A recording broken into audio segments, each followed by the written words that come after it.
Hello everyone. तो आज अपन लेके आ गए तुम्हारे लिए एनसीईआरटी का ये छोटा सा प्यारा सा ग्राफ जिसे हम कहते हैं मेंस्ट्रुअल साइकिल का इवेंट डायग्राम। अब ना बहुत सारे लोग इसे देख के डर जाते हैं। अरे सर, ये पता नहीं क्या बना के दे दिया एनसीईआरटी ने। छोटी सी मेंस्ट्रुअल साइकिल थी, मतलब छोटी तो नहीं होती बट फिर भी कहते हैं ना कि यार इतनी सी मेंस्ट्रुअल साइकिल थी, उसका ये ग्राफ बना दिया, लाइनें बना रखी हैं, ढेर सारे हॉर्मोन्स दे दिए। कैसे समझें इसे? तो इसे स्टार्टिंग से समझते हैं, एकदम डीप डाइव करके, ठीक है। लेकिन लेकिन लेकिन लेकिन लेकिन सबसे पहले ग्राफ तो आपने देख लिया, एनसीईआरटी में भी बहुत बार देखा होगा। इसे देख देख के तो वैसे भी बोर हो जाता है इंसान, ठीक है। अब ना बहुत सारे बच्चे होते हैं जो ग्राफ को देख के डर जाते हैं कि एनसीईआरटी में इतने सारे ग्राफ दिए हुए हैं, इनको कैसे कैसे याद करें। तो भाई मैं तो तुम्हें कहता हूँ, देखो, एनसीईआरटी का ये ग्राफ नहीं होते, ये ना प्यार होता है, प्यार एनसीईआरटी का बेसिकली, ठीक है। जिससे मजा आ जाता है पढ़ने में एकदम। ये सबसे इजीएस्ट वे होता है किसी भी टॉपिक को समझने के लिए, ठीक है। एनसीईआरटी भर भर के लाइनें लिख लिख के तुम्हें दे देगी, फिर उसको पढ़ते रहोगे, चार हाइलाइटर अलग अलग कलर के लगाओगे। इससे बेटर है हम ना ग्राफ के मोड से एक चीज को समझ लें और वो छप जाती है भाई दिमाग में एकदम परफेक्टली, ठीक है। तो सारी बातें एक तरफ, थोड़ी सी चलो काम की बात करते हैं।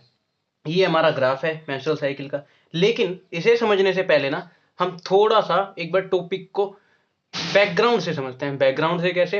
वो ये है कि पीछे क्या चल रहा है भाई, शरीर के अंदर क्या चल रहा है, बॉडी में क्या चल रहा है आखिर ऐसा, जिसकी वजह से ये पूरा ग्राफ बन के हमारे आ गया है। ये ग्राफ जो रिकॉर्ड हुआ है, ये किसी वजह से भी तो हुआ होगा।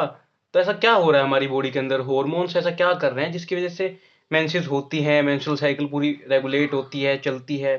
तो इसी के लिए सबसे पहले छोटी सी चीज हम यहाँ से स्टार्ट करते हैं, वो है, सबसे पहले जाते हैं ब्रेन के ऊपर, क्योंकि हर चीज हमें पता है कि दिमाग से चलती है। ब्रेन में हमारा एक पार्ट होता है जिसे हम कहते हैं हाइपोथैलेमस, ठीक है। हाइपोथैलेमस ये क्या करता है? ये ना एक हार्मोन रिलीज करता है छोटा सा, जिसे हम कहते हैं जीएनआरएच, गोनाडोट्रोफिन रिलीजिंग हार्मोन, ठीक है। ये जीएनआरएच किसके पास जाता है? ये हमारा जाता है एंटीरियर पिट्यूटरी के पास, ठीक है। एंटीरियर पिट्यूटरी के पास। एंटीरियर पिट्यूटरी क्या करता है? एंटीरियर पिट्यूटरी को जब मिलता है जीएनआरएच, तो इसे पता चल जाता है कि हाँ भाई अब मेंस्ट्रुअल साइकिल स्टार्ट करने का टाइम आ गया है, तो क्यों ना एक दो हार्मोन रिलीज किए जाएं, ठीक है। तो ये दो हार्मोन कौन कौन से रिलीज करता है? वो दो हार्मोन इस ग्राफ में बहुत ही इंपॉर्टेंट रहने वाले हैं, और उन्हीं का नाम है एलएसएच एंड एफएसएच, जिसका मतलब है luteinizing hormone and follicle stimulating hormone, ठीक है। ये ये दोनों जो पार्ट मिलते हैं, इन ये हमारे पार्ट कहलाते हैं प्राइमल ब्रेन के पार्ट, ठीक है। प्राइमल ब्रेन क्या था?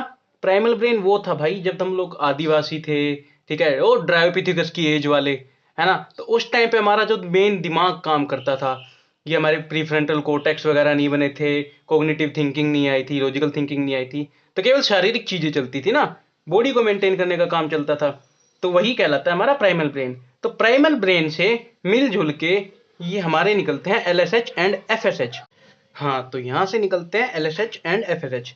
अब इनका क्या काम होता है? ये हमारा सीधा चले जाते हैं ओवरी के पास, ठीक है। ओवरी में जाके क्या काम करेंगे भाई? एफएसएच के तो नाम से ही पता चल रहा है, मेन काम होता है इसका फॉलिकल स्टिमुलेटिंग हार्मोन, ठीक है। स्टिमुलेट करना मतलब किसी चीज को हल्का सा धक्का दे देना, ये वो वाला काम होता है स्टिमुलेशन। अपन कहते हैं ना, चल गुरु हो जा शुरू, बस वैसा ही कुछ है, ठीक है। तो ये जाएगा सीधा फोलिकल के पास। फोलिकल हमारा जो छोटा सा होता है, ओवरी के अंदर डेवलप हो रहा होता है, ठीक है। बहुत सारे फोलिकल्स भरे होते हैं प्राइमरी स्टेज के अंदर, हमने पढ़ाई है ये बात तो, ठीक है। ये फोलिकल को कर देगा स्टिमुलेट, जिसकी वजह से फोलिकल की ग्रोथ होनी स्टार्ट हो जाएगी, ठीक है। ये फोलिकल बढ़ता ही चला जाएगा, ठीक है। अब ये फोलिकल जब बढ़ता रहेगा तो ये बढ़ते बढ़ते क्या करता है, साथ में ये थोड़ा थोड़ा ना ईस्ट्रोजन भी रिलीज करता रहता है, ठीक है। ईस्ट्रोजन रिलीज करेगा तो ईस्ट्रोजन ही रिलीज करता रहेगा। ईस्ट्रोजन रिलीज करते करते क्या होगा, ये फोलिकल एक टाइम पे बड़ा होगा और बड़ा होके फट जाएगा, ठीक है। और इसमें से क्या निकलता है? इसमें से निकलेगा एग, ठीक है। हमारा तैयार हुआ हुआ एग का रिलीज हो जाता है, रिलीज ऑफ एग इसे कहते हैं। इसी इवेंट को हम कहते हैं ओव्यूलेशन, ठीक है। इससे अगला क्या होगा? अब ये एग तो रिलीज हो गया, ये अपने पाथ पे अलग चला जाएगा, ठीक है, बहते हुए। लेकिन ये जो छिलका बचा है, छिलका कह लो या एनवलप कह लो, जिसने एग को अभी तक कवर किया हुआ था, इसे हम कहेंगे ये डेवलप हो जाएगा कॉर्पस ल्यूटियम में। अब इसका नाम बदल के क्या हो जाएगा, कॉर्पस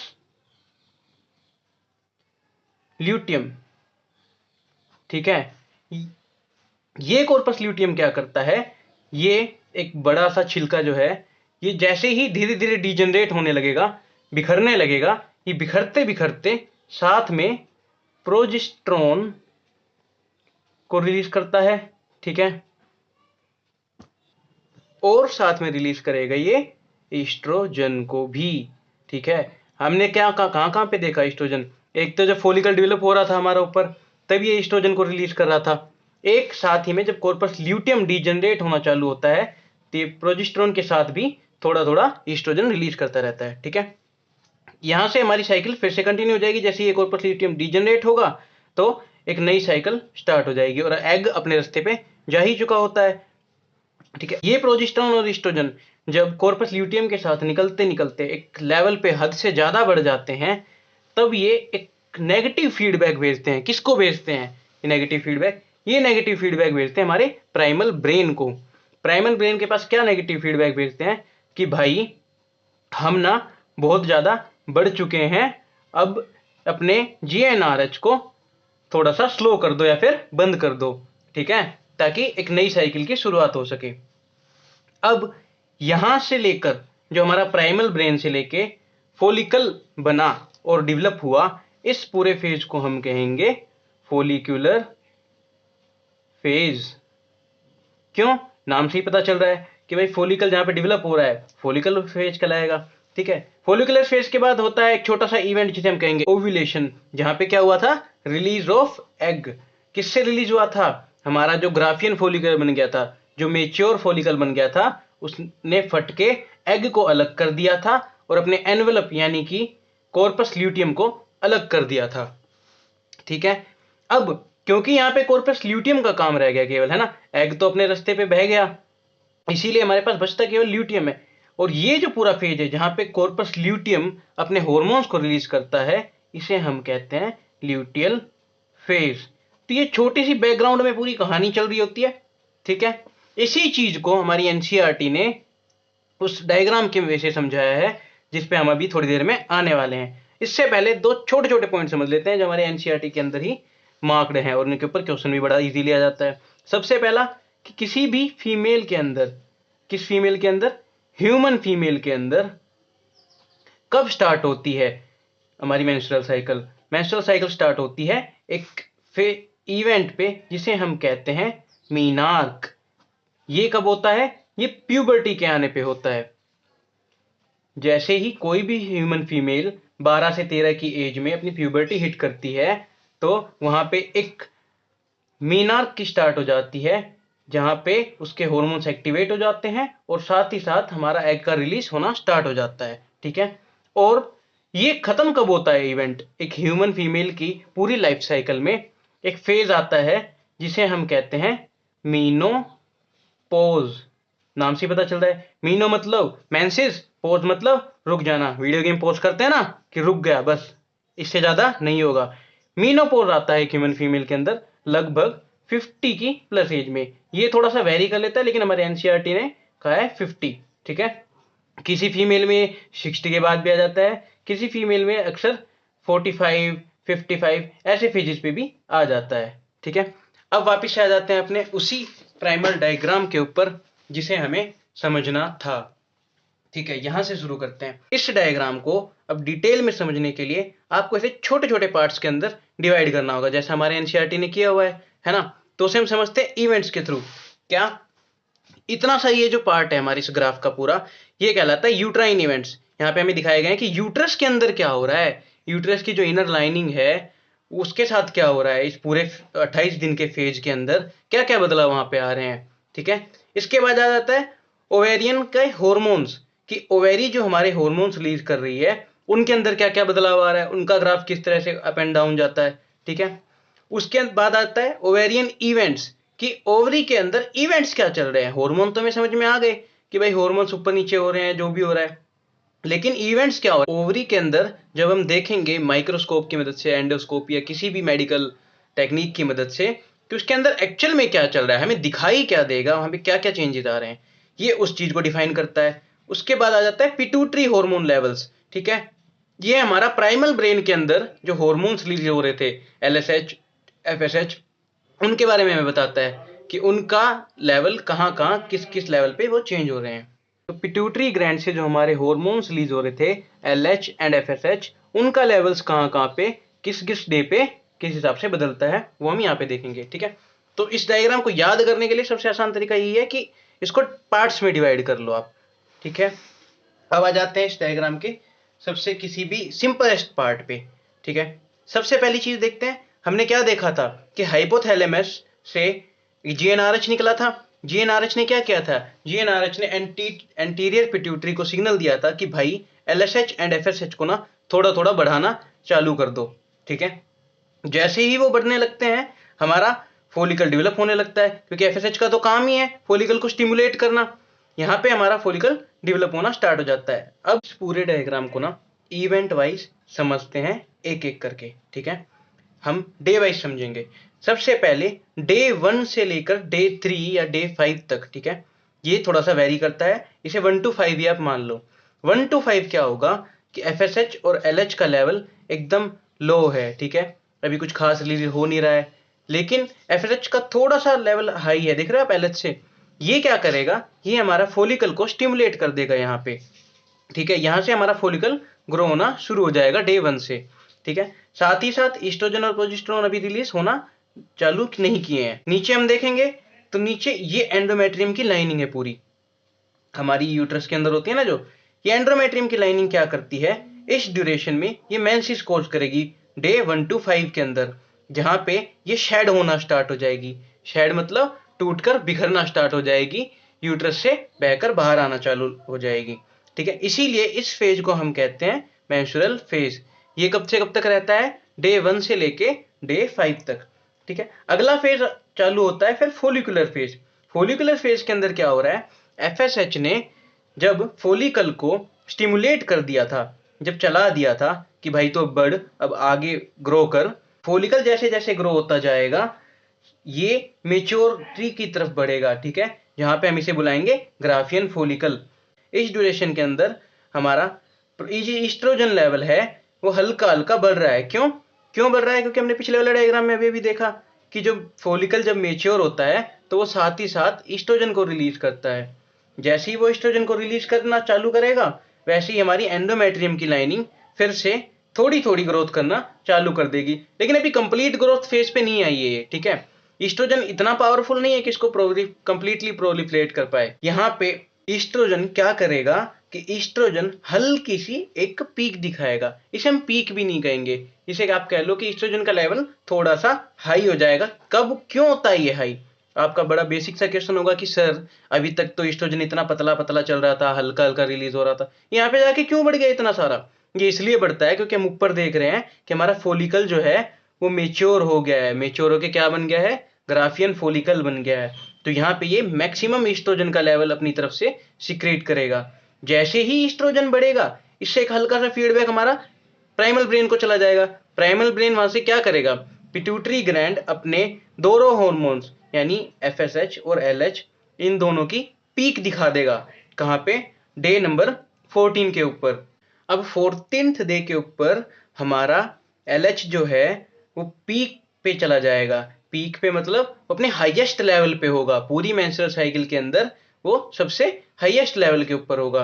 क्यों होता है ये हाईएस्ट लेवल के ऊपर, क्योंकि एफएसएच का काम भी हम देख रहे हैं, हालांकि वो भी हल्का सा पीक दिखा रहा है, लेकिन एफएसएच का काम केवल इतना है कि वो फोलिकल को स्टिमुलेट करता है, उसे मेच्योर करता है। तो जैसे ही वो पीक दिखाएगा थोड़ी सी, अपना फोलिकल जो है वो कंप्लीट मेच्योर हो चुका है यहाँ पे। ठीक है, अब उसे एफएसएच की जरूरत नहीं है, इसके बाद एफएसएच धीरे धीरे डिग्रेड होना शुरू हो जाएगा। लेकिन एलएच की पीक क्या करेगी, एलएच की पीक इसे ल्यूटियम की तरफ ले जाएगी, इसीलिए तो इसे कहते हैं ना ल्यूटिनाइजिंग हार्मोन। क्या करती है ये इस फोलिकल को जो कंप्लीटली मेच्योर हो चुका है इसे ब्लास्ट कर देगी। ठीक है, इसके अंदर एक छोटा सा ब्लास्ट होगा और ये फट के एग को रिलीज कर देगा। इसी इवेंट को हमने ओव्यूलेशन का नाम दिया है, जहां पे एग हमारा फोलिकल से बाहर आ जाता है और फोलिकल का जो एनवेलप है, जो छिलका है, वो केवल बचा हुआ क्या कहलाता है, कॉर्पस ल्यूटियम। ठीक है। अब यहाँ पे क्योंकि फॉलिकल मेच्योर होके फट चुका है, ठीक है, तो फॉलिकल तो खत्म हो गया, हमारे पास डीजनरेट हो गया है। तो जैसे ही डीजनरेट हुआ, ईस्ट्रोजन हमारा फिर से डाउन चला गया, क्योंकि ईस्ट्रोजन को तो बनाने वाला खत्म ही हो गया खुद, ठीक है। अब यहाँ पे क्या होता है, जैसे ही कॉर्पस ल्यूटियम के अंदर ट्रांसफॉर्म होगा, कॉर्पस ल्यूटियम क्या करेगा, अब ये एनवेलप जो बचा था, ये जो छिलका हमारे पास बचा था इस पूरे फॉलिकल का, एग तो अपने रास्ते पे चला गया था, ठीक है, वो तो बह जाएगा यूट्रस के थ्रू, मेंसिस के थ्रू, लेकिन कॉर्पस ल्यूटियम जो बचा है वो यहाँ से प्रोजेस्टेरोन को और ईस्ट्रोजन की बागडोर को फिर से हल्का सा संभालना चालू कर देगा कि भाई कोई बात नहीं, ईस्ट्रोजन को भी मैं रिलीज करता हूँ धीरे धीरे, और साथ ही साथ प्रोजेस्टेरोन को तो मैं करूंगा ही करूंगा, क्योंकि ये तो मेरा मेन काम है। तो जैसे ही ये प्रोजेस्टेरोन को फिर से रिलीज करना चालू करेगा, जैसे ही ये प्रोजेस्टेरोन को फुल पावर के साथ रिलीज करेगा, हमारे पास यहाँ पे हम देख रहे हैं प्रोजेस्टेरोन की पीक बन रही है, प्रोजेस्टेरोन भी ऊपर जा रहा है, और प्रोजेस्टेरोन जैसे ही ऊपर जाता है, प्रोजेस्टेरोन का एक ही पर्पस होता है, वो क्या है, उसका पर्पस है अपनी यूट्राइन वॉल को, यानी कि एंडोमेट्रियम को फिर से प्रोलिफरेट करना। जो यहाँ पे प्रोलिफरेशन चल रहा था वो हम देख ही रहे थे, है ना। अब यहाँ पे ये प्रोलिफरेट करने लगता है, ये एंडोमेट्रियम कंप्लीट ग्रोथ पे आ जाती है, एकदम थिक हो जाएगी, एकदम मोटी हो जाएगी, ठीक है, ग्रो करके। और इसी फेज को, क्योंकि ये कॉर्पस ल्यूटियम के द्वारा संचालित है ये पूरा का पूरा फेज, कॉर्पस ल्यूटियम इसे संभाल रहा है, इसी फेज को हम कह देते हैं ल्यूटियल फेज या फिर सिक्रीटरी फेज। सिक्रीटरी फेज हमने क्यों कहा, क्योंकि यहाँ पे ईस्ट्रोजन और प्रोजेस्टेरोन का सिक्रीशन होना चालू हो गया है, हमारे ओवेरियन हॉर्मोन्स फिर से रिलीज होना चालू हो गए हैं, ठीक है। अब ये कॉर्पस ल्यूटियम धीरे धीरे डीजनरेशन की ओर बढ़ेगा, जैसे ही हम 28th डे की तरफ जाएंगे। LH और FSH का काम तो यहाँ पे खत्म हो चुका है, क्यों, क्योंकि उन्होंने पीक दिखा दी, फॉलिकल फूट गया है, अब उन्हें फॉलिकल से कोई मतलब नहीं है, ठीक है, तो वापस से वो अपना बेसलाइन लेवल पे आ जाएंगे। लेकिन यहाँ से जो कॉर्पस ल्यूटियम है उसने अपना क्या चालू कर दिया था, ईस्ट्रोजन और प्रोजेस्टेरोन को रिलीज करना फिर से चालू कर दिया था धीरे धीरे, ठीक है, जिसकी वजह से हमारी एंडोमेट्रियम की लाइनिंग फिर से कंप्लीट ग्रोथ पे आने लग गई थी, फिर से थिक होने लग गई थी। और इसी तरह से जैसे ही कॉर्पस ल्यूटियम पूरी तरह डीजनरेट होगा, जैसे ही ईस्ट्रोजन और प्रोजेस्टेरोन अब रिलीज होते होते, क्योंकि ने ल्यूटियम रिलीज कर रहा था, ल्यूटियम डीजनरेट हो गया, धीरे धीरे गल गया, खत्म हो गया, ओवेरी के अंदर पड़ा पड़ा, तो साथ ही साथ इनके लेवल्स फिर से डाउन आने चालू हो जाएंगे हमारे। जैसे ही ये डाउन आएंगे तो फिर से पिट्यूटरी ग्लैंड को सिग्नल मिलेगा, फिर से GnRH का रिलीज होगा, जैसे ही GnRH का रिलीज होगा हमारी एंडोमेट्रियम फिर से शेड होएगी, और 28th डे के बाद जहां पे हमारा कॉर्पस ल्यूटियम कंप्लीटली डीजनरेट हो चुका होगा, उसके बाद एक नई मेंस्ट्रुअल साइकिल यहाँ से स्टार्ट हो जाएगी, हमारे मेंसेस फिर से रिलीज होना चालू हो जाएंगे। बस इतना सा हमारा डायग्राम था। इसी के अंदर हमारी पूरी मेंस्ट्रुअल साइकिल को एक छोटे से डायग्राम के अंदर कंस्ट्रक्ट करके NCERT ने समझाया था कि भाई ये पूरी मेंस्ट्रुअल साइकिल इन्हीं हॉर्मोन्स का खेल है, जो इस पूरे के पूरे फॉलिकल को, इस पूरे के पूरे एग को संभालती है और साथ ही साथ इसके फ्लो को कंट्रोल करती है। अब इसमें से ना ज्यादा कुछ नहीं आएगा, इसमें केवल मेन क्वेश्चंस मैं आपको दो तीन हाईलाइट करवा देता हूं, बाकी ये डायग्राम पढ़ना वैसे भी इंपॉर्टेंट है, आपको ये याद होना चाहिए। इसमें से सबसे पहला और सबसे इंपॉर्टेंट क्वेश्चन एक ही बनता है, वो है LH सर्ज के ऊपर, कि सर हमारा LH सर्ज कहाँ पे होता है। तो LH सर्ज हमारा होता है 14th डे के ऊपर, यानी मेंस्ट्रुअल साइकिल के बीचों बीच। ये वो फेज है जहां पे एक फीमेल एग को रिलीज करती है, और प्रेगनेंसी के लिए बेस्ट सुटेबल फेज भी यही कहा जाता है, कौन सा, 14th डे के ऊपर। अब ये मत सोच के बैठ जाना कि भाई प्रेगनेंसी करनी है तो 14th डे पे ही रिप्रोडक्शन होना चाहिए, नहीं, ऐसा कुछ नहीं है। 14th डे एक मीडियम है, एक बीच का फेज है, ठीक है, एकदम बीचों बीच वाला डे है, यानी कि 10 से लेके हमारा 17th डे तक ये फेज लगभग लगभग चालू रहता है, ठीक है, 3 दिन पीछे 3 दिन बाद तक। इसके अंदर जो एग का रिलीज होता है, ये एग हमारा उस फोलिकुलर ट्यूब के अंदर ट्रेवल कर रहा होता है, जहां पे हमने पढ़ा था कि स्पर्म और एग का जंक्शन होता है, दोनों मिलते हैं, आफ्टर दैट जाइगोट बनता है, वही सब है ना। तो एक तो तुम्हें ये याद करना है कि LH सर्ज कहाँ पे होता है, सबसे इंपॉर्टेंट क्वेश्चन ये आएगा। दूसरा हमारे क्वेश्चन कहाँ से बनते हैं, दूसरे क्वेश्चन हमारे बनते हैं इन फेजेस के ऊपर, कि कितने से कितने डे तक कौन सा फेज रहता है। तो हमने अभी भी देख लिया 1 से लेके 5 डेज तक मेंस्ट्रुअल फेज रहता है, जहां पे क्या होता है, हमारे मेंसेस आते हैं, एंडोमेट्रियम की लाइनिंग शेड होना स्टार्ट हो जाती है, और अपना फोलिकल डेवलप होना चालू हो जाता है। दूसरा फेज हमारे पास कौन सा आता है? दूसरा फेज आता है हमारे पास फोलिकुलर फेज। ये 6th डे से लेकर 14th डे तक या फिर 13th डे तक चलता है।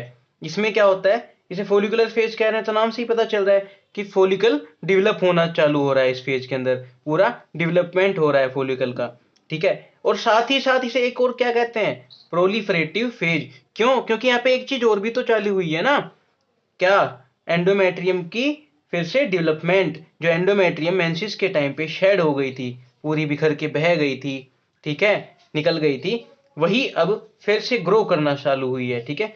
एंडोमेट्रियम का टिश्यू जो है वो पूरा प्रोलिफरेट होना चालू हो गया है, ठीक है। इसके बाद हमारा आया था 14th डे के ऊपर, जिसे हमने ओव्यूलेशन कहा था। इसके बारे में बता ही चुका हूं कि इसमें सबसे इंपॉर्टेंट क्या है कि LH की सर्ज होगी, हमारा ओवम फट जाएगा, उससे एग का रिलीज हो जाएगा, ठीक है। और ईस्ट्रोजन के लेवल फिर से एक बार हल्के से डाउन हो जाएंगे जब तक कॉर्पस ल्यूटियम इसे दोबारा नहीं संभालेगा। अब अगला फेज आ जाता है हमारा 15th डे से लेकर 28th डे तक, यानी साइकिल के एंड तक। इस पूरे फेज को हम कहते हैं ल्यूटियल फेज। फिर से नाम से पता चल रहा है, ल्यूटियल फेज मतलब जहां पे कॉर्पस ल्यूटियम बचा है, ठीक है। पहले वाले फेज में क्या था, फोलिकुलर फेज था, वहां पे सारा काम कौन संभाल रहा था, फोलिकल संभाल रहा था, हॉर्मोन्स को रिलीज करने का, ओवेरियन हॉर्मोन्स को रिलीज करने का। लेकिन यहाँ पे ओवेरियन हॉर्मोन्स को कौन रिलीज करवाता है, अब ल्यूटियम करवाता है, कॉर्पस ल्यूटियम करवाता है। इसीलिए इस फेज को हम कह देते हैं ल्यूटियल फेज। और क्योंकि यहीं से हॉर्मोन्स हमारे ईस्ट्रोजन और प्रोजेस्टेरोन एकदम बेस्ट रिलीज हो रहे हैं, देख रहे हो आप। इससे पहले, इस हाफ डे से पहले, इस हाफ लाइन से पहले बहुत कम कम रिलीज हो रहे थे ओवेरियन हॉर्मोन्स, ठीक है, हल्के फुल्के हो रहे थे। बस एक हल्की सी पीक दिखाई थी ईस्ट्रोजन ने, वो भी मेच्योर फोलिकल की वजह से। लेकिन इसके बाद ये प्रॉपर्ली रिलीज हो रहा है, किसकी वजह से, कॉर्पस ल्यूटियम की वजह से। इसीलिए क्योंकि ये हॉर्मोन्स दोनों, हमारे ओवेरी के दोनों हॉर्मोन्स यहाँ पे सिक्रीट होना अच्छे से स्टार्ट हो गए, इसी फेज को हम सिक्रीटरी फेज भी बोल देते हैं, ठीक है। बस आज के लिए इतना ही था, और मुझे नहीं लगता इस डायग्राम में ज्यादा कुछ खास बचा होगा। इसको सबसे आसान तरीका इसे याद करने का भाई, एक बार ड्रॉ कर लो तो ये इजीली दिमाग के अंदर फिट हो जाता है, कोई बड़ी बात नहीं है, ठीक है। तो आज के लिए इतना ही, मिलते हैं किसी अगली वीडियो में किसी नए टॉपिक के साथ। और रहती है बात चैनल को सब्सक्राइब करने की, कमेंट करने की, तो यार ये सारी बातें ना कहने की नहीं होती, ठीक है। तुम्हें वीडियो पसंद आई हो, तुम्हें टॉपिक समझ में आया हो, तो बेफिक्र होकर सब्सक्राइब करो। और कोई भी चीज़ जो चेंजमेंट करनी हो, आप मस्त अपना घर का चैनल समझ के कमेंट कर सकते हो कि सर ये चीज़ ठीक नहीं लग रही हमें, थोड़ा सा ये बदलो, या फिर जो भी है वो बदलो। Take care everyone.